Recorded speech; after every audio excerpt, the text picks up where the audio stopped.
Hello बच्चों, नमस्कार। तो कैसे हैं आप लोग? आशा करते हैं कि आप लोग स्वस्थ होंगे, खुश होंगे, मस्त होंगे। Welcome back to Medic Junction. तो बच्चों, आज का ये वीडियो रहने वाला है वो एम्स 2026। जैसे कि आपको मालूम होगा कि कल आपका एम्स 2026 का फर्स्ट राउंड का जो सीट अलॉटमेंट है वो आउट कर दिया गया था।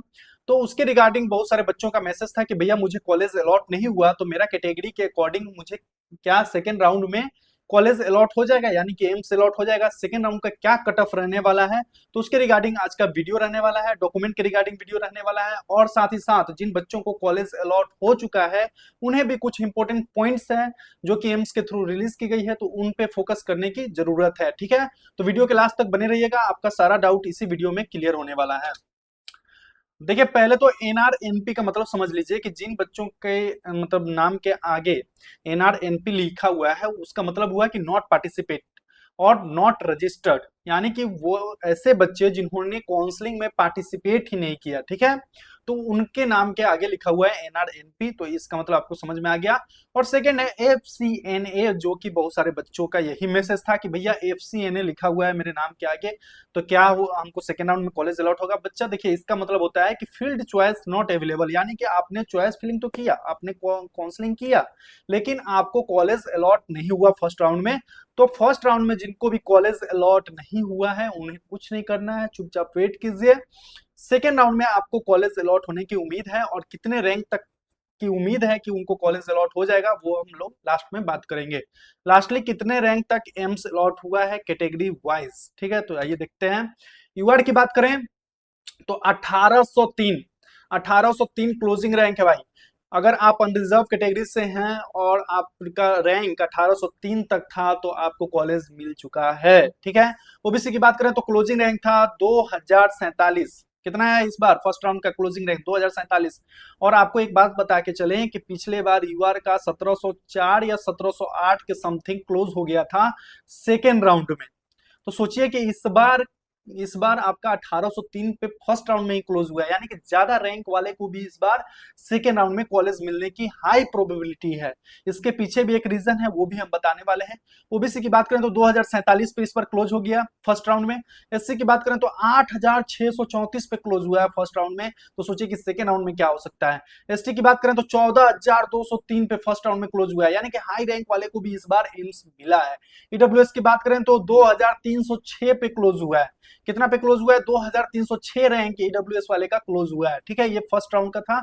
जो भी स्टूडेंट फर्स्ट राउंड में पार्टिसिपेट नहीं किए वो सेकेंड राउंड में भी पार्टिसिपेट नहीं कर सकते हैं। तो देखिए, या तो आप गलती से नहीं किए या आपने जानबूझ के नहीं किया। जानबूझ के अगर नहीं किया तो कोई बात ही नहीं, यानी कि आपको एलोकेशन नहीं चाहिए, आपको कॉलेज नहीं चाहिए, इसलिए आपने नहीं किया होगा। ठीक है, लेकिन अगर जिन्होंने भी गलती से अगर फर्स्ट राउंड में काउंसलिंग नहीं किया तो वो बच्चा अब सेकेंड राउंड में भी काउंसलिंग नहीं करा सकता। एम्स इंडिविजुअली सेकेंड राउंड के लिए ओपन नहीं करता है, ना आप चॉइस फिलिंग कर सकते हैं, ना अपना प्रेफरेंस लिस्ट में चेंज कर सकते हैं, और ना ही आप इंडिविजुअली काउंसलिंग करा सकते हैं सेकेंड राउंड में। ठीक है, अब आपको ओपन राउंड का वेट करना पड़ेगा। ठीक है, तो ये बात भी समझ लीजिए। चॉइस फिलिंग में चेंज नहीं कर सकते हैं। जिनको सीट मिली है उनको विशेष करके ध्यान देना है कि दो ऑप्शन है आपके पास, और दोनों में से आपको एकदम अच्छे से सोच समझ के डिसीजन लेना है और ऑप्शन सेलेक्ट करना है। ठीक है, ऑप्शन 1 आपको मिलेगा और ऑप्शन 2 आपको देखने को मिलेगा। जिनको कॉलेज अलॉट हुआ है उनके पास दो ऑप्शन देखने को मिलेंगे, ऑप्शन 1, ऑप्शन 2।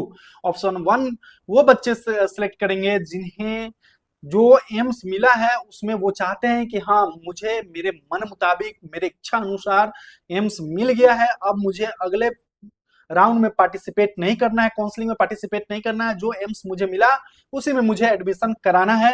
तो वो बच्चे ऑप्शन 1 सेलेक्ट करेंगे, accept and do not participate other round. ठीक है, और जिन बच्चों को कॉलेज अलॉट हुआ है लेकिन वो चाहते हैं कि नहीं, इससे बेहतर मुझे एम्स मिले, इससे बढ़िया एम्स मिले, तो वैसे बच्चे ऑप्शन 2 सेलेक्ट करेंगे, accept and participate other round. ठीक है, इससे क्या होगा? ऑप्शन 2 सेलेक्ट करने से एक तो होगा कि आपका जो सेकेंड राउंड है उसमें आपको अपग्रेड हो जाएगा, यानी कि जो एम्स अभी मिला है उससे बेहतर एम्स मिल जाएगा, या फिर आपका जो पहले जो एम्स मिला, जो कि अभी एम्स मिला फर्स्ट राउंड में, वही आपका रिटेन हो जाएगा, यानी कि वही आपका सीट रह जाएगा। ठीक है, तो ऑप्शन 1 और ऑप्शन 2 दोनों पे ध्यान पूर्वक सिलेक्ट करना है, इसमें कोई गलती मत कीजिएगा।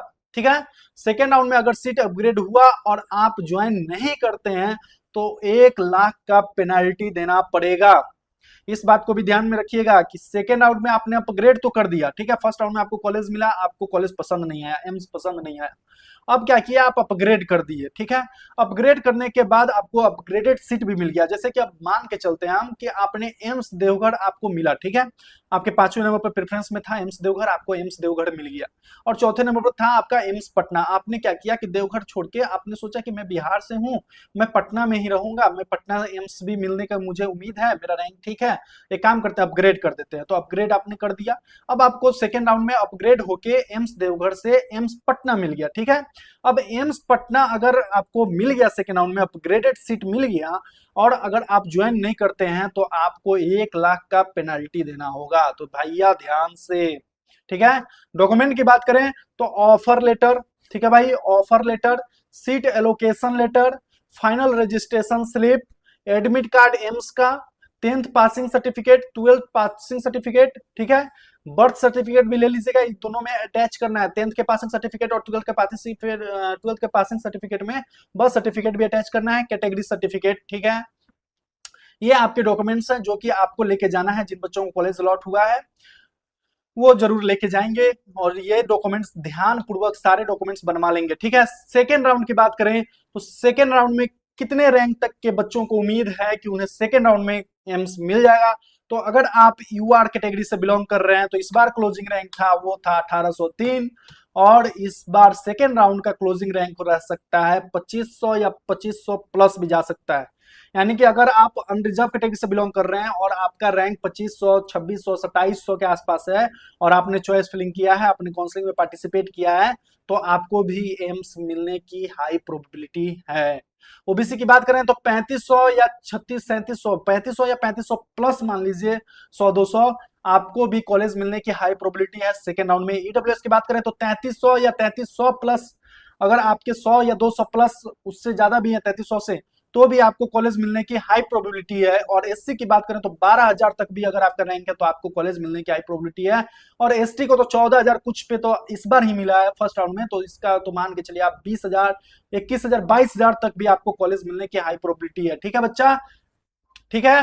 प्रीवियस ईयर सेकेंड राउंड में 1709 बोले थे ना, प्रीवियस ईयर सेकेंड राउंड में 1709 पे क्लोज हुआ था भाई यूआर का, और इस बार आपका फर्स्ट राउंड में ही क्लोज हुआ 1803 पे।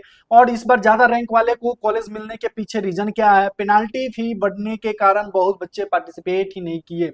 देखिएगा जो आपका रिजल्ट जारी हुआ है, जो अलॉटमेंट लेटर जो जारी हुआ है, उसमें देखिएगा कि बहुत जगह लिखा हुआ है NR/NP, यानी कि नॉट रजिस्टर्ड, नॉट पार्टिसिपेट। ऐसे बच्चों का संख्या बहुत ज्यादा है इस बार, ठीक है। पेनाल्टी के डर से बच्चों ने इस बार काउंसलिंग में पार्टिसिपेट ही नहीं किया, जिसके कारण आपको इतना ज्यादा रैंक तक भी गोल्डन अपॉर्चुनिटी है। जो बच्चे शुरू से चाहते थे कि हमको एम्स नर्सिंग करना है, उनके लिए गोल्डन अपॉर्चुनिटी है भाई इस बार। गोल्डन अपॉर्चुनिटी है कि उनको ज्यादा रैंक रहने के बावजूद इस बार एम्स मिल रहा है और सेकेंड राउंड में मिलेगा, ठीक है। तो आपको निराश नहीं होना है, सेकेंड राउंड में आपको हाई प्रोबेबिलिटी है कि आपको एम्स मिलेगा बच्चा, ठीक है। 22 अगस्त को सेकेंड राउंड का रिजल्ट आएगा, 22 अगस्त को ही आपको बताया जाएगा कि कितना सीट वैकेंट है सेकेंड राउंड के लिए, ठीक है। वो सुबह तक मान के चलिए कि उसका आ जाएगा, और शाम तक आपका अलॉटमेंट लेटर भी सेकेंड राउंड का आ जाएगा। सेकेंड राउंड में आपको चॉइस फिलिंग वगैरह कुछ नहीं करना है, आपको सिर्फ वेट करना है। और जिन बच्चों को कॉलेज मिल गया है उनके लिए 2 ऑप्शन है, फिर से हम बता दे रहे हैं, ऑप्शन 1, ऑप्शन 2। ऑप्शन 1 सिलेक्ट कीजिएगा, यानी कि आपको जो एम्स मिला है उसी में आप एडमिशन चाहते हैं, उससे आप सेटिस्फाइड हैं, तो आप ऑप्शन 1 सेलेक्ट कीजिएगा।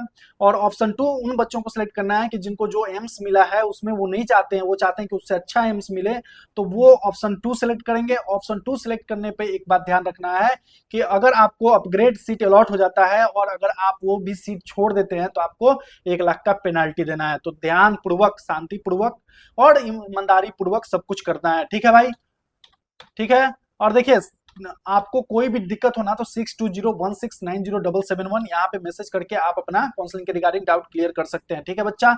आशा करते हैं कि वीडियो अच्छा लगा है, अगर अच्छा लगा है तो लाइक कीजिए, शेयर कीजिए, सब्सक्राइब कीजिए। धन्यवाद, मिलते हैं नेक्स्ट वीडियो में।